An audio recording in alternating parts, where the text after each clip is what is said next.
Because at that time, that's how we grew up. Like thinking that love is where you sacrifice yourself when you're always for the other person, where everything is about the other person, because that's what love it's about. Meaning you have to sacrifice yourself. Do any of these sound familiar to you?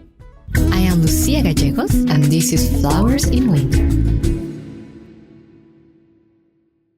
Hello again, my name is Lucia Gallegos, and I'm a registered psychotherapist, and this podcast is Flowers in Winter, where I talk and discuss topics on women and women's mental health. And I'm so happy to be again with you, where we're going to be talking about codependency. What comes to your mind when you hear this word? It's a common word that we normally use, and sometimes it's confused with dependency.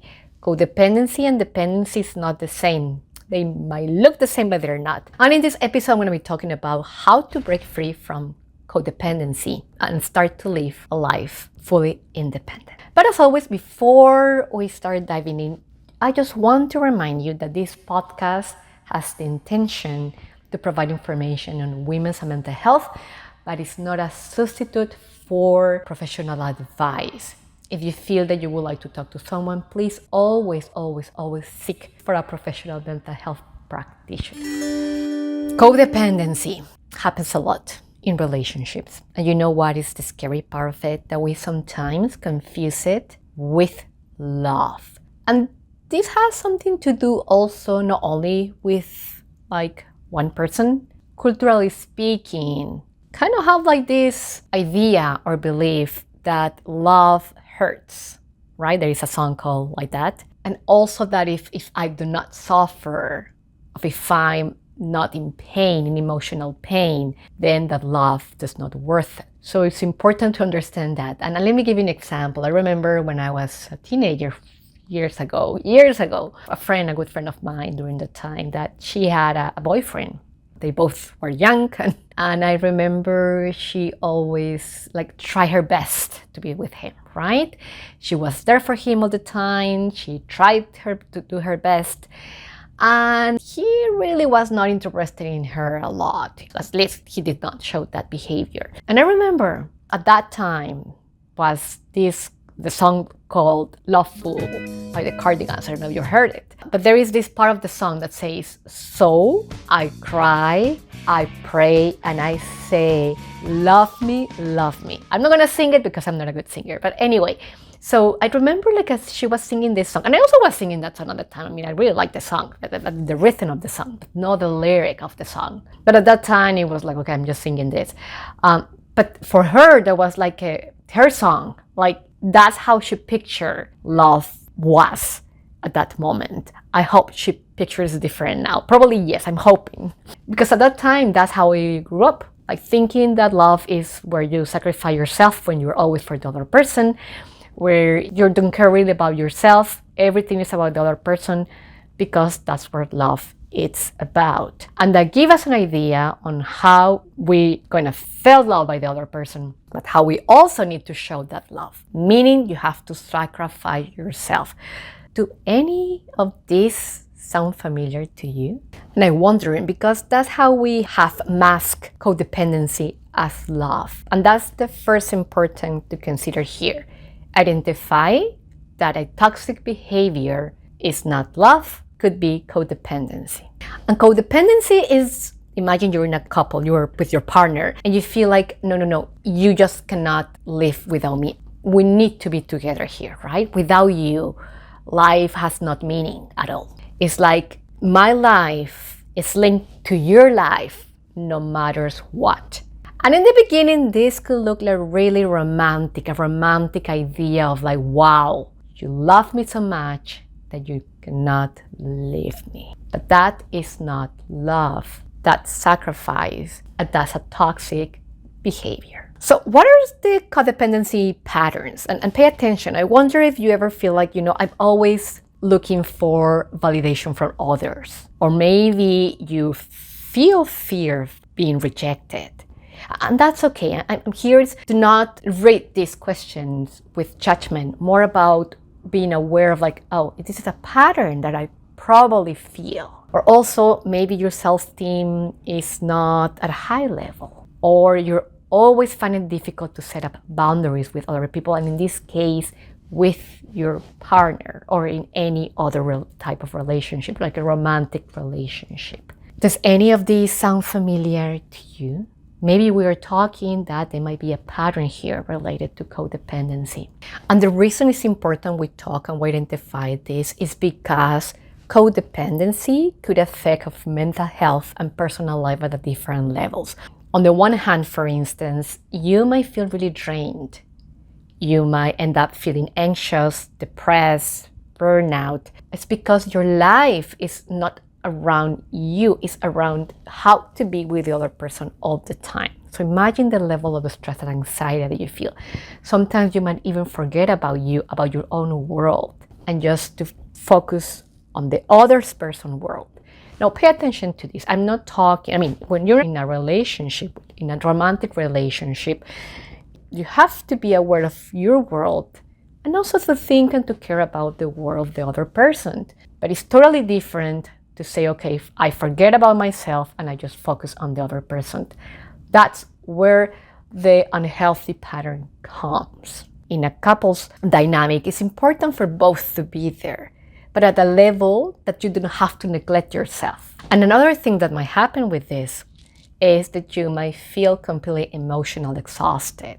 Because imagine if you're always like an ATM machine, like you always giving money, but there is no deposits. At the end of the day, you feel drained. And that's what happens in a toxic relationship where there's codependency. Normally we give. There's a lot of empathy for the others, but there's almost none for yourself.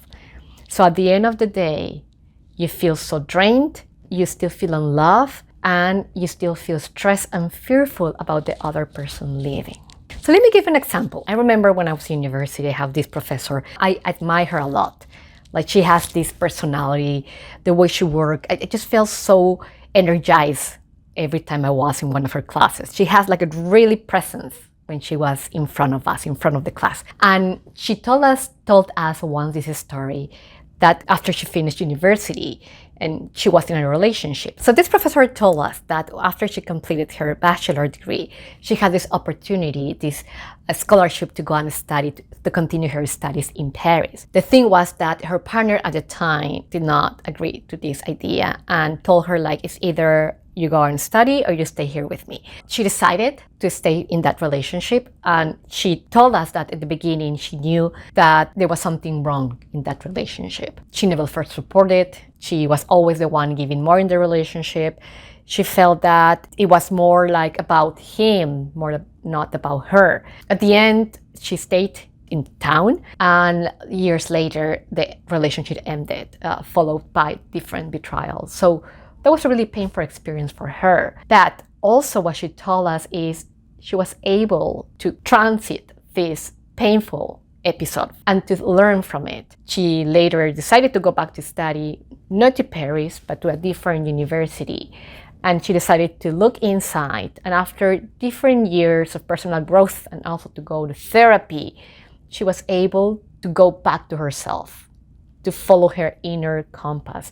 And that's something that I always share with us. You know, you have to be kind with others, but to never forget about compassionate with yourself. And this is so important about setting up boundaries and to having dreams.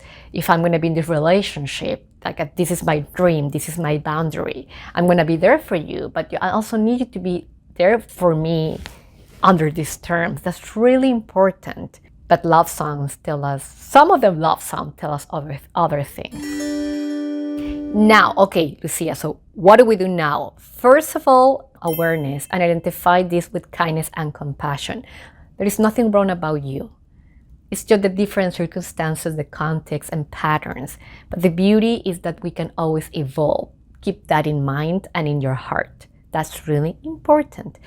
And what can you do with that? Awareness, like I said before, but also important to start setting out boundaries. Because sometimes when we think about setting out boundaries, especially in a relationship, we think like we're putting the people away. And that's not the case. Boundary can also with compassion, go with compassion and be clear about what is important for you. and to make sure that the other person understands that, to come in an agreement. That's really important. Also, work on your self-esteem. Reconnect with your passion, with the things that you love, with your dreams, with your goals. Probably at this time, if you're experiencing or you're in a relationship that is with codependency patterns, you might find yourself lost or with no clear compass. So that's why it is important for you to reconnect. In order to do that, just start by journaling. Just write down what's your passion about, what are your dreams, how you see yourself in a year from now, how you see yourself in 5 years from now, with your partner and also with yourself. It's important to have not only goals in a couple, but also your own goal. What is it that you like about life? What is your passion about? Not only at work, but also your hobby, your dreams. Don't forget that it's important for you to reconnect with yourself so you can identify the strength inside you. That's really important. And also practice self-compassion. And what do I mean by that? It's not like, oh, poor me. No, that's pity. Self-compassion is understanding what you're going through and having the desire to alleviate that painful experience. Is to talk to yourself with kindness and to set up boundaries. And you know, the beauty about compassion and kindness, it's something that we can cultivate every day. When I talk about this at the office with my clients, most of them say, oh, I have zero compassion, I don't have that. And I say, you know what? That is something that we can cultivate, that we can practice every day, little by little, step by step, but that's so important.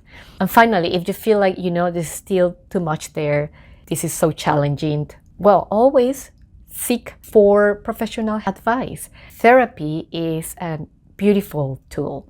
It provides you with an environment where you can explore your emotions in a safe way and in a warm way, and also to identify your strength and to learn different tools for you to have a different life, the life that you want to have.